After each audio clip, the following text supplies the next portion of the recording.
आगे बढ़ते हैं। झारखंड में आज से एसआईआर अभियान की शुरुआत है। 29 जुलाई तक ये एसआईआर की अभियान चलेगी। घर घर गणना पत्र का वितरण होगा। वोटरों का भौतिक सत्यापन भी बीएलओ करते नजर आएंगे।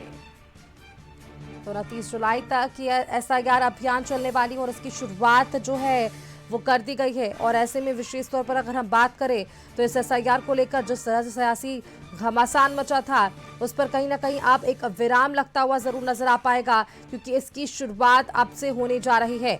इस प्रक्रिया में साफ तौर पर ये कहा जा सकता है कि किस तरह से यहाँ पर एसआईआर को एक सुनिश्चित करने की जो प्रक्रिया रही वो कितनी कठिन रही, लेकिन इन सबके बीच आज से इसकी प्रक्रिया की शुरुआत अभियान के जरिए होने जा रही है, जो 29 जुलाई तक चलने वाली है।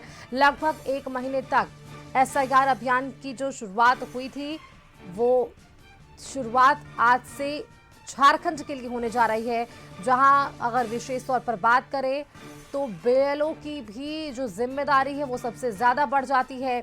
हमारे साथ विशेष संवाददाता राजीव मोहन जुड़ गए हैं फोन लाइन पर। राजीव जी, बेहद खास दिन, क्योंकि आज से ही वो एसआईआर की प्रक्रिया, उस अभियान की शुरुआत जो अगले एक महीने तक चलने वाली है और इस पर तमाम यहाँ घर घर जाकर बीएलओ भी निरीक्षण करते नजर आएंगे। देखिए सुष्मिता, बिल्कुल आज से जो है झारखंड में एसआईआर अभियान की शुरुआत हो जाएगी और इस दौरान जो है बीएलओ जो होंगे, बूथ लेवल जो ऑफिसर होते हैं, वो घर घर जाएंगे और 2 प्रपत्र जो है जमा करेंगे। गणना पत्र कहते हैं उसे। और जो जितने भी वोटर हैं उनके घर जाके वो देंगे और उसमें सारा इंफॉर्मेशन जो नए वोटर लिस्ट बनाए जाने हैं उससे संबंधित उसमें जानकारियां दी जाएगी, फॉर्म भरे जाएंगे और एक रंगीन फोटो लेकर फिर जो है बीएलओ वहां से वापस होंगे। इसमें इसके तहत ये भी है कि जहां बीएलओ पहुंचेंगे और वहां जो लोग हैं उसकी मौजूदगी नहीं होगी तो उस घर में एक सूचना चिपकाई जाएगी, बाजाबता उसमें बीएलओ का नंबर भी होगा। तो ये कह सकते हैं कि एक बड़ा अभियान की शुरुआत आज से झारखंड में हो रही है और ये 29 जुलाई तक चलेगी ये सारी प्रक्रियाएं।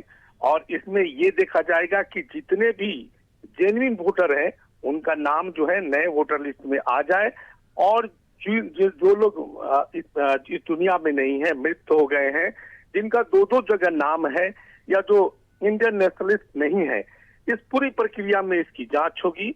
और इस दौरान कई ऑप्शंस भी रखे गए हैं नए वोटरों लिस्ट में शामिल करने के लिए, नए वोटरों का नाम शामिल करने के लिए। जिनका मैपिंग नहीं हुआ है उनको भी अलग से फॉर्म भरने की जो है इसमें अनुमति है।